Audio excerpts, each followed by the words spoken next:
खेल रहे हैं। एक अड्डे का मैं विटनेस हूँ, अच्छा जैकबाबाद का। वो अड्डा अमेरिकन फोर्सेस के पास है पिछले 2 साल से।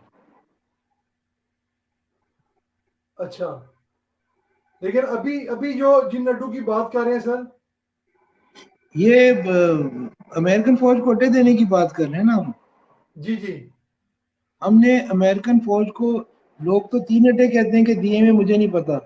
मैं विटनेस एक अड्डे का हूँ, हमारा जैकबाबाद बेस। मैं आपको कैटेगोरिकल कह रहा हूँ, दावे से कह रहा हूँ, मैं होके आया हूँ तो कह रहा हूँ। और मेरा एक दोस्त है, एयरफोर्स का retired lieutenant colonel, wing commander है, वहाँ जॉब कर रहा है वो। हम्म। मैं उसको मिल के आया हूँ, मुझे वहाँ पे जॉब ऑफर हुई है, मैं नहीं कर सकता, मेरे अपने मसले हैं। एक अड्डा तो उनके पास है पिछले 2 साल से, आज से नहीं है ये।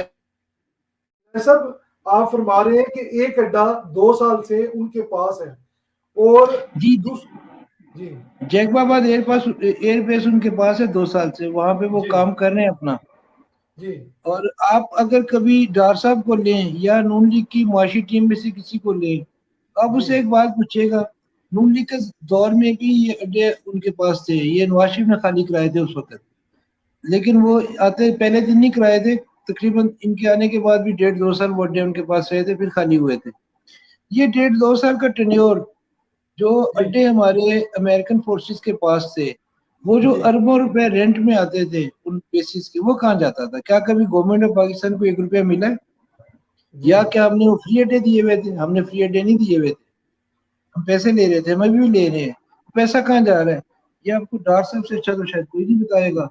अच्छा सर, तो चले मुझे, ये तो अभी। मियाँ साहब को चाहिए हमें बचाने, वो आ जाए, वो ना आए, वो एक कॉल करें। वो जिस फौज को बचा रहे हैं, वो फौज खुद को नहीं बचाना चाह रही। ये बिल्कुल ठीक मियाँ साहब कहते हैं कि मैं 6 लाख 6.5 लाख फौज के खिलाफ नहीं हूँ, मैं चंद किरदारों के खिलाफ हूँ। वो चंद किरदार ऑक्टोपस की तरह चिपके हुए हैं, और बाकी सारे डिसिप्लिन के नाम पे या किस नाम पे या किस नाम पे, एक जनरल साहब ने पिछले दिनों बोलने की जरूरत की थी, जी उनके खिलाफ ना भत्ते का केस बनाकर सोशल मीडिया पे उनके ऊपर कर दिया गया। एक बात सिर्फ ये है कि वो कहा गया है कि उनका पैर स्लिप हुआ तो उनके सर में चोट लगी। खानदान कह रहा है कि कुल्हाड़ी मारी गई है, 2 आदमी थे जिन्होंने कत्ल किया।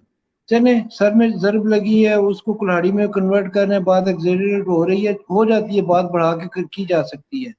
लेकिन जब पोस्टमार्टम रिपोर्ट आती है कि जिस्म पे तशद्दुद का कोई निशान नहीं है, तो हम्म वहां फिर मेरे जैसा आदमी मशकूक हो जाता है कि वो गिरे तो हैं ना। ये तो बात पहले दिन आई, गिरे और उनके सर में चोट लगी है। तो पोस्टमार्टम में सर की चोट क्यों नजर नहीं आ रही? क्यों कहा जा रहा है तशद्दुद का जख्म का कोई निशान नहीं है? हम्म। तो ये भी सारा मामला ना कम्प्लेक्स है। फिर मेरा ख्याल है उनके बच्चे सही कह रहे हैं, और पोस्टमार्टम कह रही नहीं, कुछ भी नहीं, पैथोलॉजी लैब में पता चलेगा। पहले में बताया गया कि उनका पैर स्लिप हुआ, वो गिरे, सर नीचे जमीन पे लगा है। वो कैसा सर लगा है कि जिसकी निशान ही कोई नहीं आया? जो पोस्टमार्टम में सर का लगना, और डेथ हो गई है लेकिन निशान कोई नहीं है। तो हम्म। अब उनका बेटा बात कर रहा है, उनका भाई बात कर रहा है, तो जाहिर है वो किसी जिम्मेदारी से बात कर रही है। कर्नल साहब सूरत